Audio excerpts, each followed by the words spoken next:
पुढची बातमी महागाई संदर्भातलीच बातमी आहे। महागाईचा भडका आता थेट सर्वसामान्यांच्या डोक्यावरच्या केसांपर्यंत येऊन पोहोचलाय। सलूनमध्ये जाणार असला तर ग्राहकांनो तुम्हाला झटका बसेल, कारण सेवांच्या दरात 20% वाढ केल्यानंतर बीडमध्ये अनेक ग्राहकांनी सलूनकडेच पाठ फिरवल्याचं दिसतंय। वाढतं इंधन दर, महागडी सौंदर्य प्रसाधनं आणि वाढलेला व्यवसाय खर्च यामुळे दरवाढ अपरिहार्य असल्याचं सलून चालकांचं म्हणणं आहे। नेमकं काय घडलंय, किती दर वाढलेत, जाणून घेतले आमचे प्रतिनिधी आकाश सावंत यांनी। वाढत्या महागाईचा फटका सलून व्यावसायिकाला देखील बसताना बघायला मिळत आहे। डिझेलचे आणि पेट्रोलचे दर वाढल्यानंतर आता सलून व्यवसायामध्ये देखील दरवाढीचा जो आहे तो बघायला मिळत आहे। सलून दुकान म्हटलं की आपल्या डोळ्यासमोर उभी राहते तीही आसनास्त बसण्याची, कटिंग करतानाची खुर्ची आणि कात्री। मात्र याच सलून व्यवसायामध्ये आज रविवार आहे आणि या रविवारच्या दिवशी बघायला गेलं तर या ठिकाणी मोठ्या प्रमाणात गर्दी असते। मात्र आज जे आहे ते आपल्याला गर्दी बघायला मिळत नाही। काय सांगा, काय दरवाढ करण्यात आली? महाराष्ट्र नाभिक महामंडळाच्या राज्य कार्यकारिणीने 20% दरवाढ आपल्या देशामध्ये आणि राज्यामध्ये वाढत्या महागाईमुळे 20% दरवाढ करण्यात आलेली आहे। नक्कीच काय सांगा, ही दरवाढ झाल्याच्या नंतर ग्राहकांच्या कशा प्रतिक्रिया उमटत आहेत? ग्राहक सुरुवातीला तर विचारतात एक अचानक दरवाढ कशामुळे करण्यात आलेली आहे ही।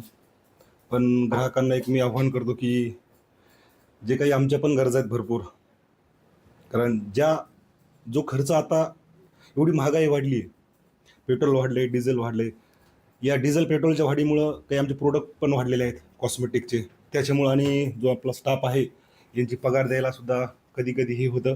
त्याच्यामुळं महाराष्ट्र आपलं नाभिक महामंडळाने ही दरवाढ केलेली आहे। तरी ग्राहकाचा बऱ्यापैकी प्रतिसाद आहे, पण एखादा दुसरं कस्टमर कोणी आलं तर म्हणतं की अचानक आज पहिला रविवार आहे हा दरवाढी, तर जरासा फरक जाणवतोय। जसं प्रत्येक रविवारी गर्दी असती तशी या रविवारी थोडीशी कमी आहे। पण मी ग्राहकांना आव्हान करेल की तुम्ही अशी काही खूप मोठी दरवाढ झालेली नाही आहे, छोटीशीच, थोडंसं आम्हाला पण समजून घ्या, कारण आम्ही प्रत्येक तुम्हाला कार्यक्रमामध्ये जाण्यासाठी तयार करतो। आणि निश्चितच ही दरवाढ सर्वसामान्यांना परवडणारी आहे। माझ्यासोबत काही ग्राहक देखील आहेत, आपण त्यांच्याशी जाणून घेण्याचा प्रयत्न करू।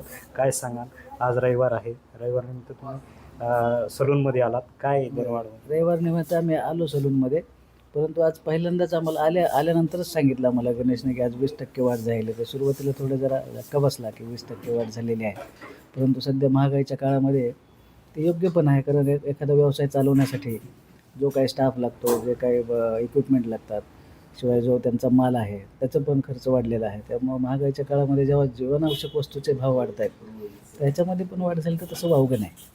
निश्चित काय सांगा, दरवाढ झाली, आपसूक भूमिका आहे ही दरवाढ होणे, कारण सगळ्याच गोष्टींची जर प्राईज वाढत असेल तर ह्यांना तुम्हाला परवडणार आहे?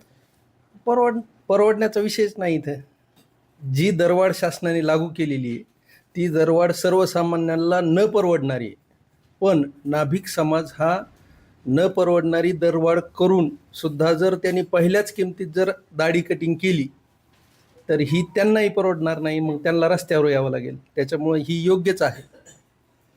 निश्चितच आज पहिला रविवार आहे, या सलून दुकानामध्ये मोठ्या प्रमाणात गर्दी असती, वेटिंग असती। मात्र दरवाढीनंतर कुठंतरी वेटिंगला देखील जे आहे ते गर्दी कमी झाल्याचं चित्र बघायला मिळत आहे। मात्र ही दरवाढ सर्वसामान्यांना परवडणार आहे अशी जी माहिती आहे ती सलून चालकाने दिली आहे। NDTV मराठीसाठी मी आकाश सावंत, बीड।